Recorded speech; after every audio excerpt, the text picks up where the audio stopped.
Estoy con un invitado muy especial, él es el pastor Julio, y ya vamos a estar conociendo un poco más acerca de él, acerca de su ministerio, acerca de su llamado, acerca de los desafíos y acerca de todo lo que Dios ha hecho en su vida, ¿verdad? Vamos a continuar y bueno, una vez más, bienvenidos, bienvenidas a todas las personas que están en sintonía con nosotros, aquellos que están viendo también el video a través de nuestras redes sociales. Y como les estaba anunciando anteriormente, estamos con un invitado muy especial. Él es el pastor Julio Romero. Y gracias, pastor Julio, por venir aquí. Y pues bueno, adelante, coméntenos, ¿verdad?, acerca un poco de usted, el ministerio que está desarrollando, dónde lo están desarrollando el ministerio. Y compártanos y luego vamos a ir profundizando un poco más, ¿verdad?, acerca de su vida, su llamado. Amén. Claro que sí. Primeramente, muchas gracias, Pastor Ángel, por la invitación. Para mí es una alegría estar aquí, compartir con usted y con su audiencia, ¿no? Es un privilegio. Como usted me presentaba, soy el Pastor Julio Eric Romero.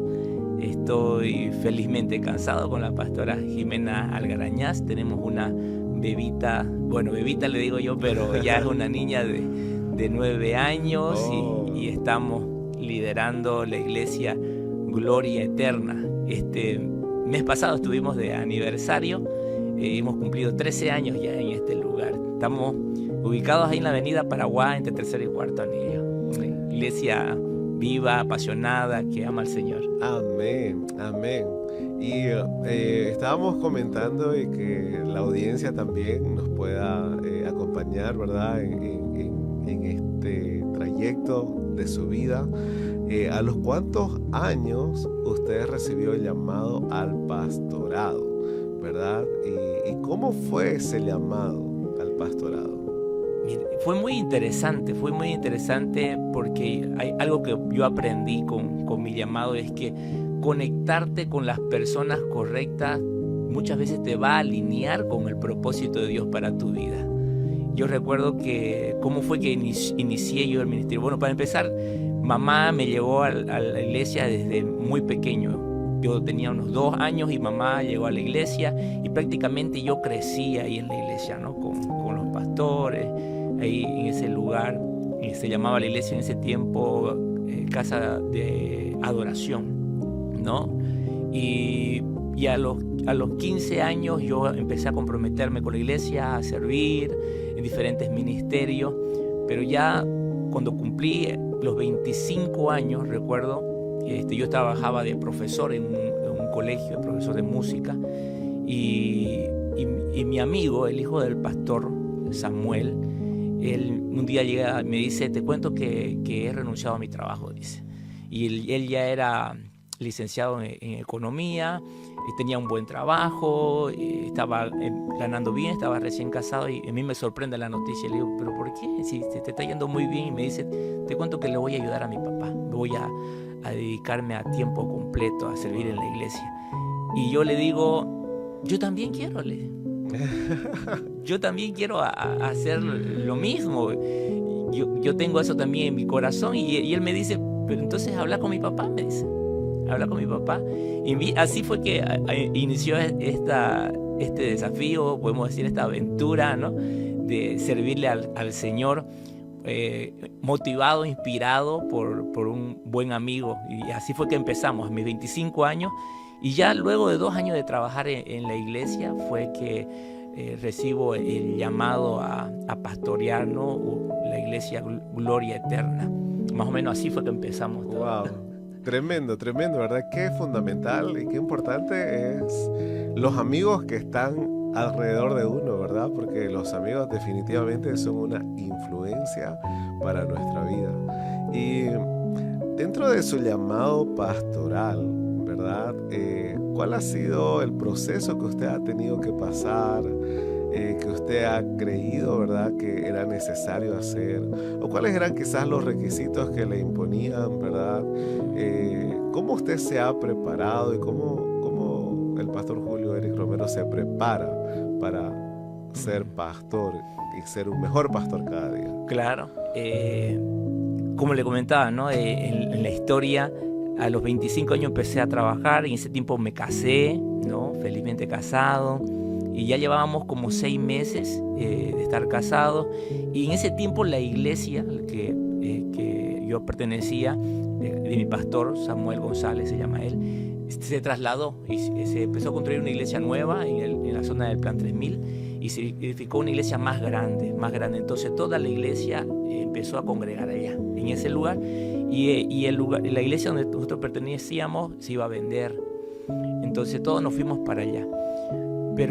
Pero el pastor, por otro amigo, un pastor, le dijo: ¿cómo vas a vender eso? No, ese es un lugar ganado, vos tenés gente ahí, ¿por qué no agarras a alguno de tus líderes y lo envías como pastor, y que esa obra se levante y continúe, pero que esto no se cierre, ¿no? Y él aceptó el desafío y empezó a buscar, como que dice, el candidato, ¿no? ¿Quién podría ser, no? Porque habíamos varios, pienso yo, candidatos ahí que estábamos trabajando. Éramos varias personas que trabajamos en el ministerio a tiempo completo, entonces podíamos ser cualquiera de nosotros.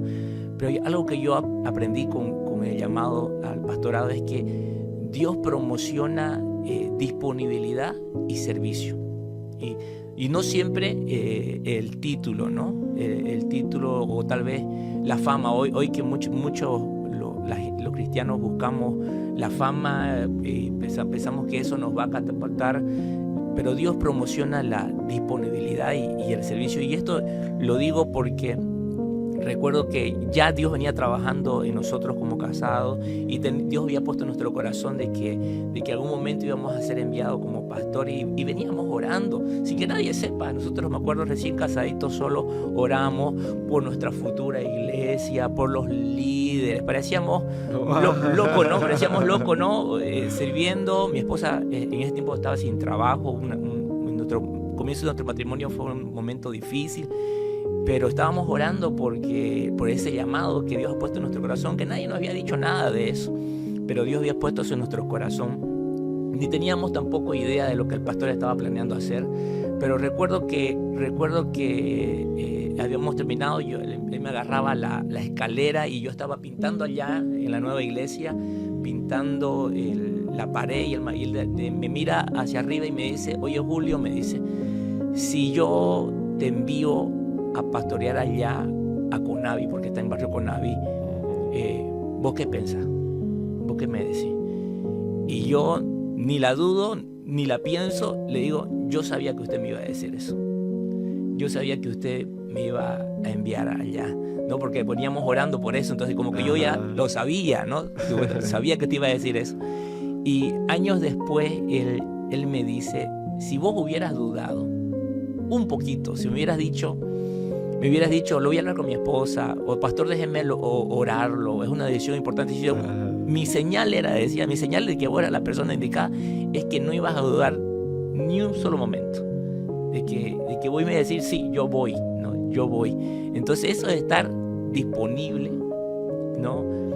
Creo que es lo que va realmente a colocarnos en el lugar donde Dios quiere llevarnos, ¿no? La disponibilidad. Y digo el servicio también, porque resulta que, y él también esto, yo no lo sabía, él me comenta años después, me dice que él le había pedido una confirmación al Señor, de quién era la persona, y él dijo: el primero que hoy llegue a trabajar y entre a mi oficina y me diga: pastor, ¿qué vamos a hacer hoy? Porque esa era nuestra costumbre, ¿no?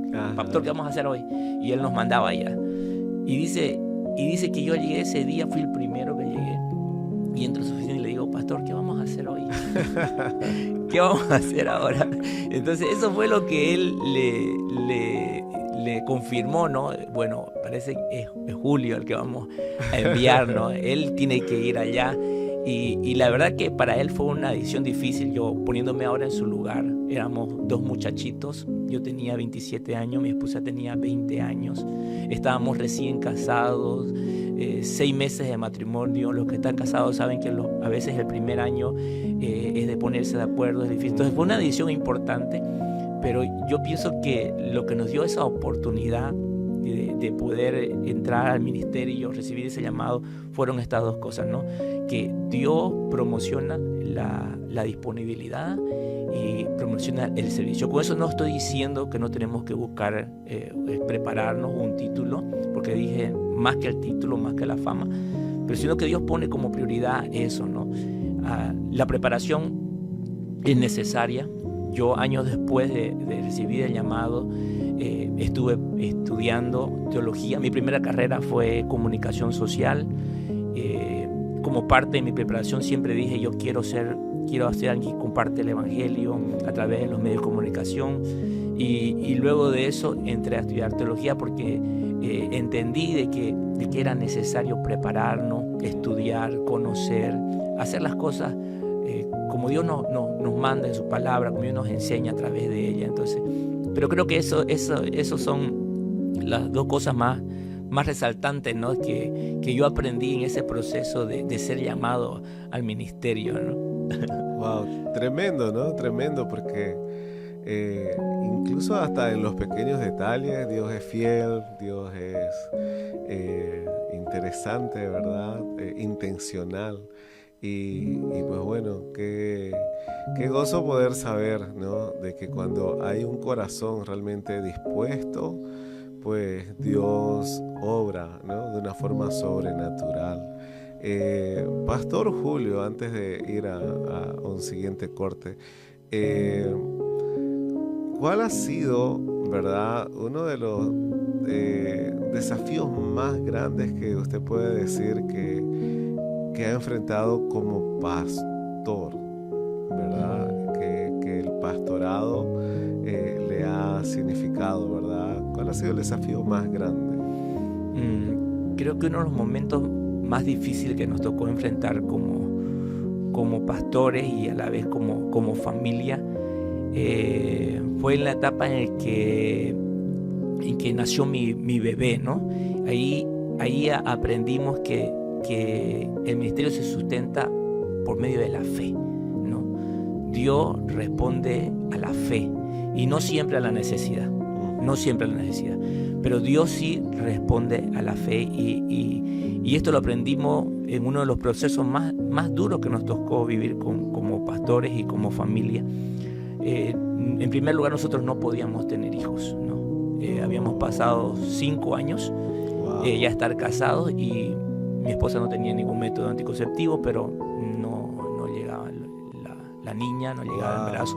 Entonces dijimos, algo no está bien, ¿no?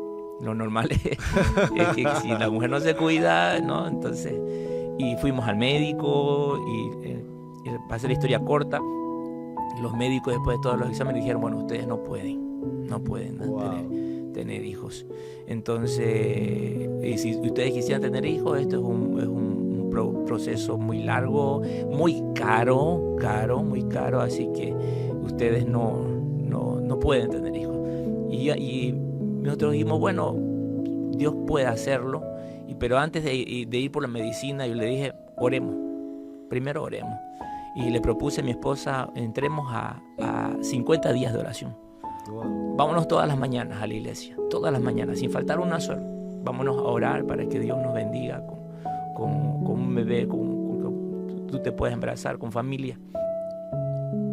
Mira, en el día 49 mi esposa estaba embarazada. ¿En serio? En el día 49 mi esposa estaba embarazada. Por encima de los diagnósticos, por encima de los exámenes. Oración. La oración, y bueno, tiene que hacer su parte también, ¿no? No tiene que hacer su parte. Pero ahí no empezó una escuela, y ese es el comienzo de la historia, ¿no? Porque a los meses, 2 meses tal vez, menos tal vez, no recuerdo a detalle, pero fue ahí al comiencito del embarazo. Llegó a Bolivia, llegó esta enfermedad, tal vez usted se acuerda, enfermedad Zika, enfermedad venida de Brasil, y esta enfermedad del mosquito. Ajá. Y esta enfermedad en los niños y en las personas no tiene cosas graves, pero a las mujeres que están en gestación traía graves problemas, ¿no? Wow. ¿Qué pasaba con las mujeres que estaban en gestación? Los niños que estaban en el vientre podían nacer ciegos, podían ser sordos, con malformación en la cabeza, o inválidos. Era una situación muy difícil. Y eso les asustaba, me imagino. Muchísimo, porque encima cuando usted, ¿qué podemos hacer? Usted no puede hacer nada, decía el doctor. Mire, la situación era tan crítica. Mire, eran de 10 mujeres que tenían Zika en Santa Cruz en ese momento, mi esposa era una de las 10. Wow, o sea, él así quedó contagiada. Ajá, quedó contagiada. Y la situación fue tan crítica, tan difícil, que hasta el doctor que nos atendía nos dijo: yo sé que ustedes son pastores, pero no es, yo les aconsejo que ustedes interrumpan el embarazo. Así de crítico. Wow. Interrumpan, porque no es pecado. Ustedes si esto continúa, ustedes van a traer al mundo a un niño o una niña enferma que va a venir a sufrir a este mundo. Entonces, y el consejo de un médico. Y considerando que éramos pastores, ¿no? Dijo: yo sé que ustedes son pastores, pero es lo mejor para ustedes, es lo mejor para el bebé. Y salimos de ahí destrozados. Fue muy duro, ¿no? Además que estábamos con miedo y temores que este doctor nos diga esto más. Fue muy duro, con el examen en la mano. Y recuerdo que salimos, nos subimos con mi esposa nos subimos al auto, y yo le dije a mi esposa, recuerdo claro esto: aquí está un papel que dice que esto puede suceder a la niña, que esta enfermedad, y acá. Pero aquí está la Biblia, le dije, que dice también que Dios guarde, que Dios bendice, y había un salmo que nos aferramos a ese salmo, que ninguna plaga va a tocar tu morada, que por tu lado pueden llegar 1000 y a tu diestra 10.000, pero a ti no va a llegar a ti. ¿A cuál de los dos le creemos? Y entre lágrimas mi esposa me dijo: a Dios le vamos a creer. Entonces esto, si Dios nos lo dio, Dios ya fue un milagro que te embarazara. Dios va a seguir guardando y cuidando a nuestro bebé. Y mi esposa, y Dios le puso en el corazón a mi esposa esto: bueno, tú tienes fe, entonces no vas a estar con miedo, no vas a estar con temor, vas a disfrutar tu embarazo, ¿no? Vas a disfrutar. Claro que en todo ese proceso fue durísimo. Recuerdo que íbamos a los chequeos y le decíamos: ¿cómo está? Y las enfermeras muy duras decían: no, es que no le tiene que importar. Ella preguntamos: ¿es hombre o mujer? No le interesa a usted el sexo, usted tiene que pensar de que si está bien este niño. Y cuando miraban, todos estaban sumidos: todo está bien, se ve, no está bien. No podemos decir que está bien, hay que esperar que nazca, porque que esté ciego o sordo, eso no se ve. Es que no se ve. O sea, y nunca, mire, en los 9 meses nunca nos dieron un resultado alentador. Wow. Nunca dijeron: todo va a estar bien, está bien la niña, nunca, una sola vez. Perdón la pregunta y la ignorancia, porque la enfermedad Zika, o sea, el solo hecho de haber sido contagiada ya era determinante que el bebé nazca con alguna deformidad. Exacto. Aunque ya la enfermedad hubiera evolucionado y hubiera sanado su esposa de esa enfermedad. Sí. Por lo que se sabía hasta en ese momento, y todos los casos que se habían visto antes en el Brasil, esa era la información que había hasta ese momento, ¿no? Que las mujeres que se contagiaban con esta enfermedad en los primeros meses, como en el caso de mi esposa, por lo general la mayoría nacía con un tipo de entonces el porcentaje era tan alto que el mismo doctor nos dijo: es preferible que ustedes. Sí. Entonces, pero nosotros le creímos al Señor. Por eso yo digo esto: el ministro, el pastor, el evangelista, el que tiene un llamado, tiene que aferrarse a la fe, tiene que aprender a creerle al Señor, porque Dios responde a la fe y no siempre a la necesidad. Porque de seguro que hubiera muchos otros casos más, no sabemos cómo fueron, pero a nosotros Dios nos ayudó.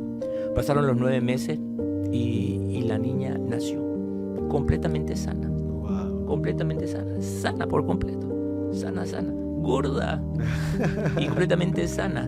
Y los doctores siguieron haciendo exámenes. Durante 3 meses le hicieron exámenes a la niña para ver qué tenía. Nos llamaban. ¿En serio? Y hasta que por fin dijeron: no tiene nada. está, Gloria a Dios. está sana.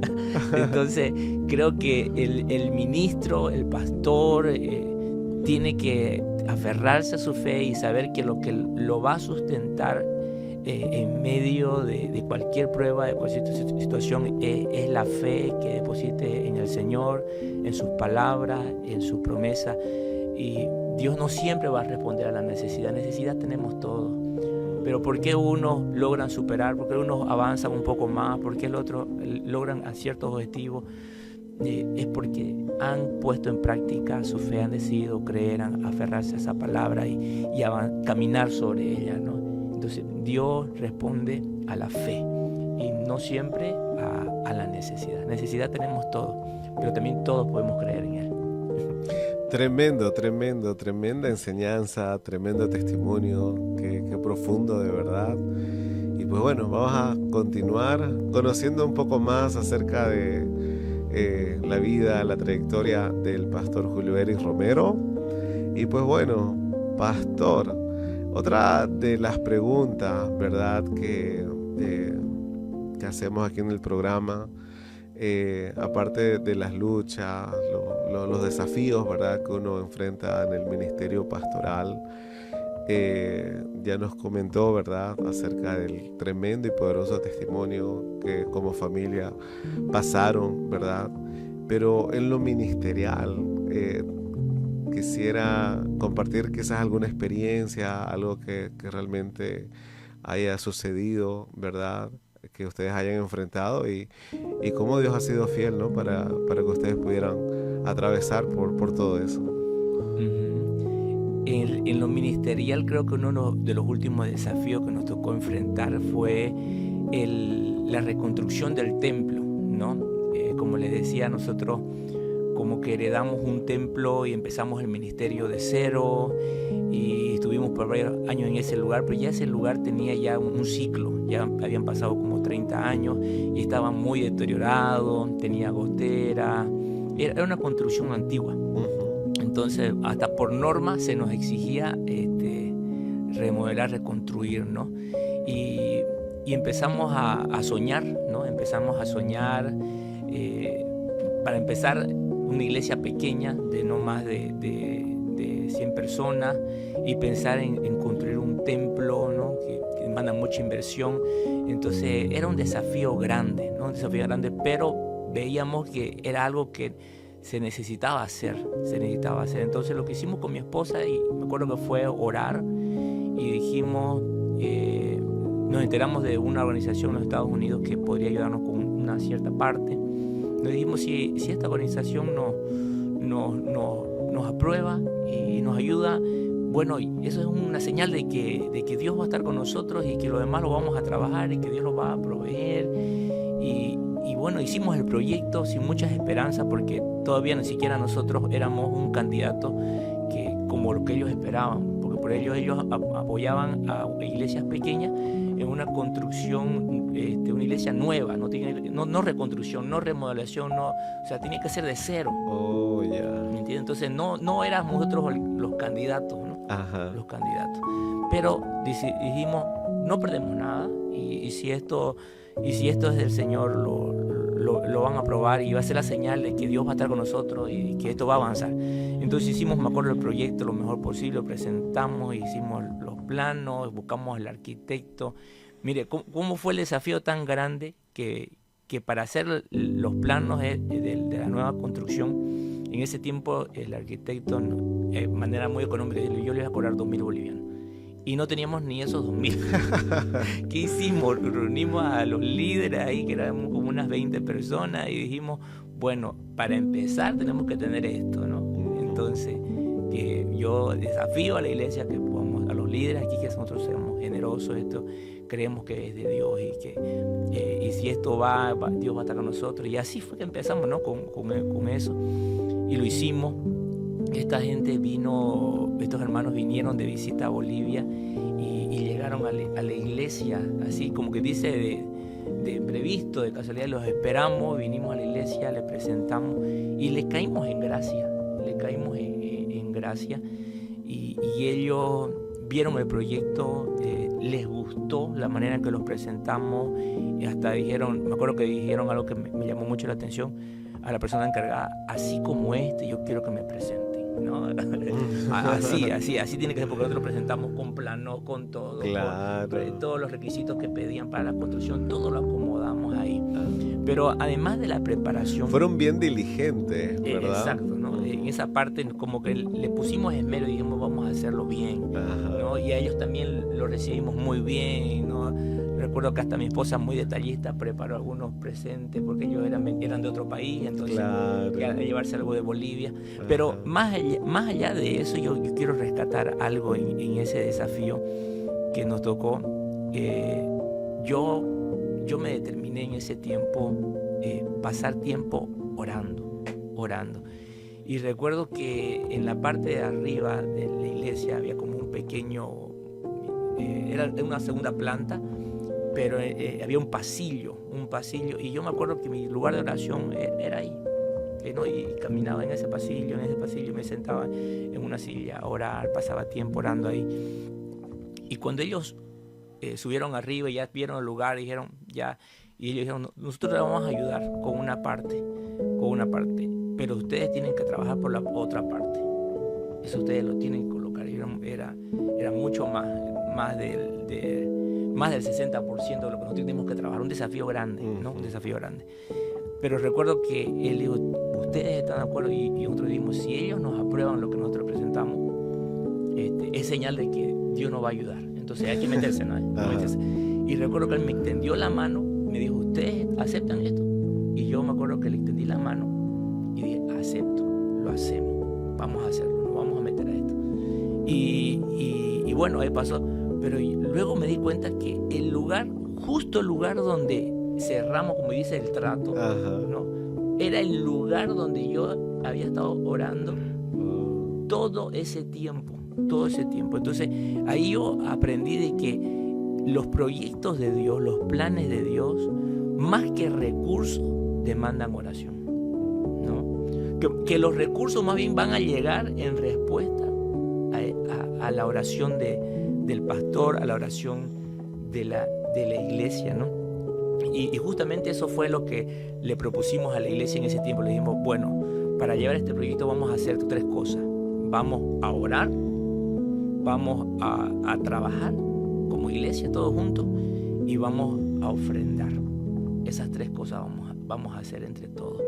Y recuerdo que empezamos a orar todas las mañanas ahí en la iglesia. Todas las mañanas la iglesia venía a orar. Una iglesia pequeña que se le creyó al Señor. Hemos edificado una iglesia de 3 plantas. Wow. Una iglesia, un auditorio para más de 400 personas, ¿no? Tenemos una planta baja, como un hall grande, un espacio para que compartan los hermanos. En la parte de arriba están las oficinas y tenemos un espacio para los adolescentes. Una iglesia que nos hemos esmerado para hacerlo con excelencia, con lo mejor, ¿no? Y en todo ese proceso, 2 años construyendo. En todo ese proceso hemos visto la mano de Dios proveyendo. Nosotros como iglesia hacíamos un presupuesto, decíamos, esto es todo lo que vamos a necesitar en el próximo fase, y como iglesia oremos, trabajemos, hacíamos caras. Me acuerdo, aún hasta ahora seguimos, la iglesia quedó como una actividad eso, de la manera de recaudar fondos. Hacíamos caras, vendíamos caras y ofrendamos. Y me acuerdo que la iglesia decía, iglesia, ofrendemos con generosidad lo que podamos, ¿no? Como dice la Biblia, cada uno de acuerdo a lo que Dios le ha bendecido. Y me acuerdo que del presupuesto, el mejor de los casos, ¿no? Cubríamos la mitad, ¿no? La mitad, de repente un poquito menos todavía. Pero yo le decía, pero estamos haciendo nuestra parte, estamos orando, estamos trabajando y estamos ofrendando. Dios va a cubrir lo demás.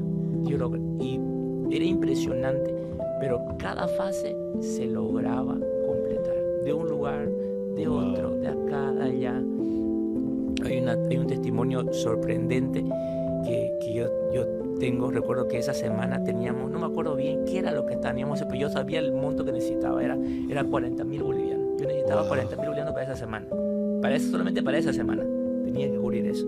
Y yo le dije a la iglesia, a los que estábamos ahí, le dije, lo que podemos hacer es orar. No hay más que hacer ahorita, tenemos que orar.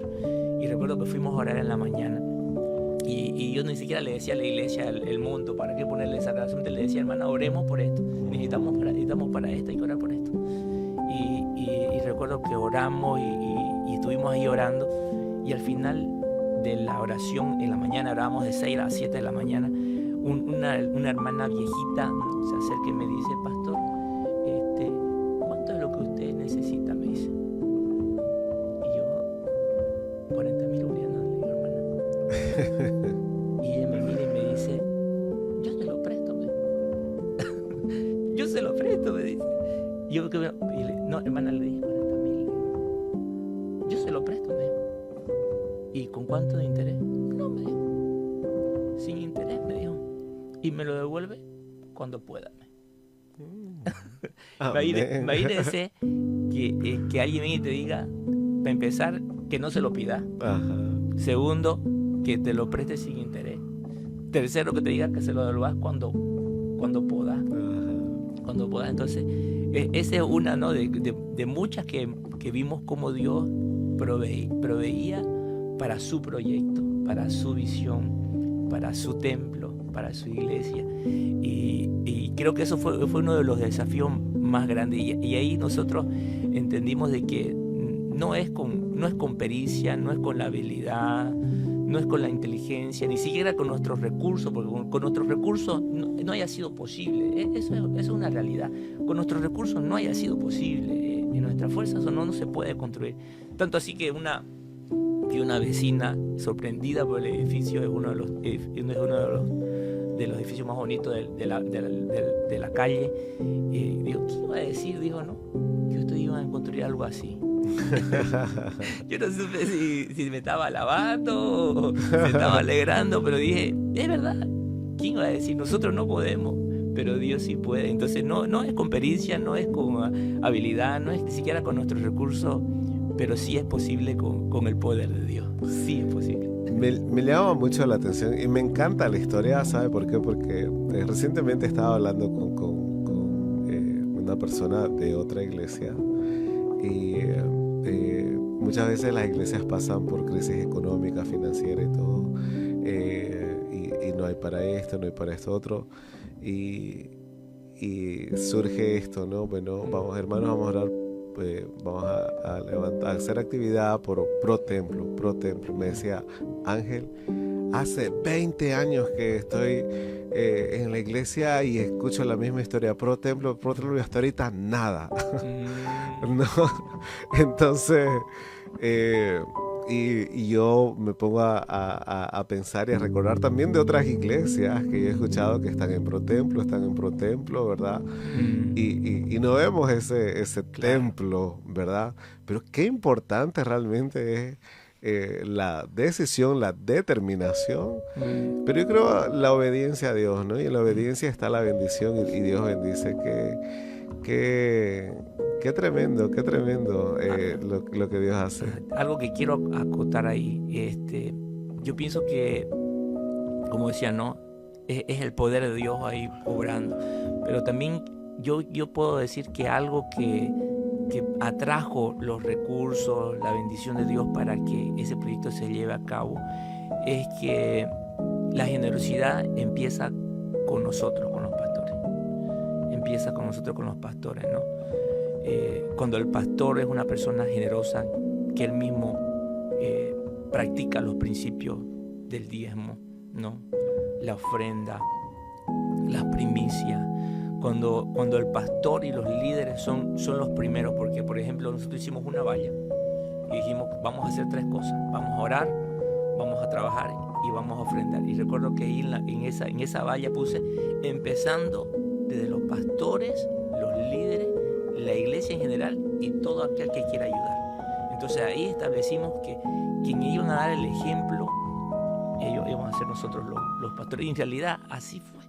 Desde un principio, cuando levantábamos una ofrenda, el primero en levantar la mano y dar la mejor ofrenda posible éramos nosotros como pastores. Y no porque el dinero nos sobrara, porque era un desafío como para cualquiera de ahí decir, me he comprometido a presentar esta ofrenda para el templo, la voy a trabajar, la voy a buscar, la voy a orar, la voy a llorar si tengo que hacerlo, pero éramos nosotros los primeros. Y creo que muchas veces es ahí donde muchos fallamos, ¿no? En que no podemos esperar que la iglesia sea una iglesia generosa, una iglesia de fe, si nosotros los pastores, los líderes, no somos los primeros en poner en práctica ese principio. La medida siempre la va a poner el pastor. Siempre la medida la va a poner el pastor. Lo que el pastor es y lo que el pastor haga es lo que la iglesia va a hacer. Y yo tengo la alegría de poder decir de que tenemos una iglesia que es muy generosa, muy generosa. La iglesia es muy generosa. Pero creo que eso empieza con nosotros, ¿no? Decidimos ser generosos para con la obra del Señor. Y de ahí yo creo que lo demás empieza a fluir. De ahí. Así es, porque considero yo, ¿verdad?, de que como cultura muchas veces nosotros estamos acostumbrados a recibir, ¿verdad? Pero qué importante es enseñar a la iglesia, a la congregación a dar, ¿verdad? Y saber que no le están dando al pastor, están dando a Dios, ¿verdad? Están dándole a la obra de Dios. Qué tremendo. Ya para llegar a la parte final, ¿verdad?, de esta entrevista, ¿cómo Pastor Julio Eric Romero pastorea su hogar, su familia, ¿verdad? Porque creo que una de las cosas muy importantes, evidentemente, es la familia, y tristemente hay muchos pastores que descuidan su hogar, descuidan su familia, ¿verdad? Y vemos a hijos que ya están en la adolescencia, o jóvenes que no quieren saber de hacer la obra, no quieren saber hacer el ministerio. Entonces, ¿cómo el pastor Julio Eric Romero vela, pastorea su hogar, su familia?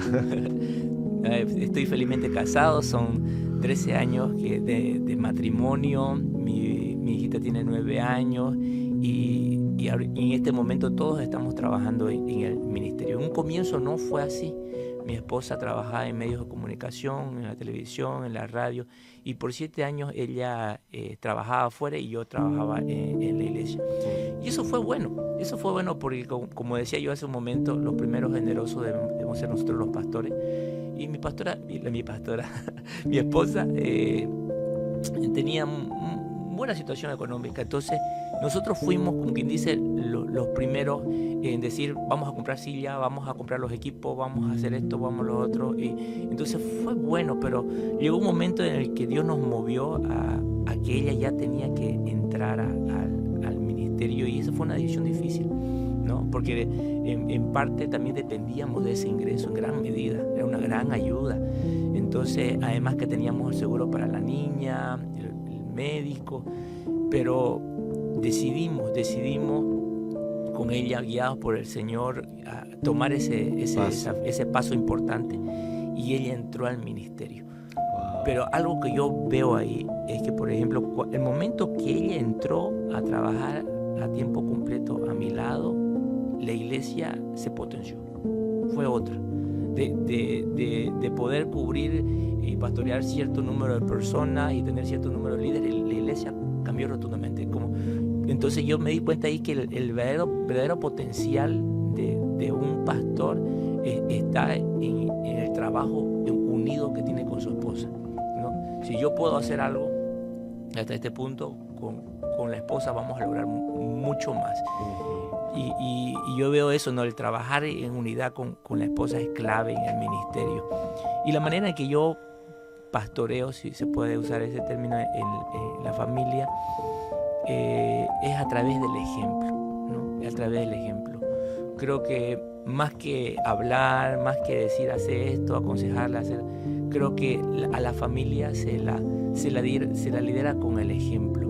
La familia se inspira, más que decirle, tenés que hacer otro, creo que se inspira. Ese ha sido, creo, lo más importante en nuestro matrimonio. Porque evidentemente la familia es quien nos conoce mejor, ¿verdad? Ahí en la casa, la esposa, los hijos nos conocen más que cualquier otro hermano, ¿verdad? De la congregación. Y bueno, para terminar, ¿qué le diría a aquellos jóvenes que están sintiendo el llamado de parte de Dios para ser pastores, pero que todavía no han decidido, ¿verdad?, dar ese paso?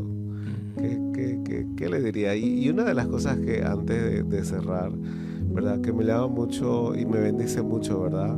La primera vez que lo escuché a usted predicar, eh, hay personas, digo yo, que dicen muchas cosas y al final no dicen nada, pero hay personas que sí tienen algo para decir. Entonces, y eso me llamó la atención. Yo dije, el Pastor Julio es una de esas personas que cuando comparte tiene algo para decir y no dice un montón de cosas, ¿no? Y se lo ve reflejado también en las cosas que postea, en las cosas que sube a las redes y todo eso. Como que alguien que realmente tiene un mensaje que dar, ¿verdad?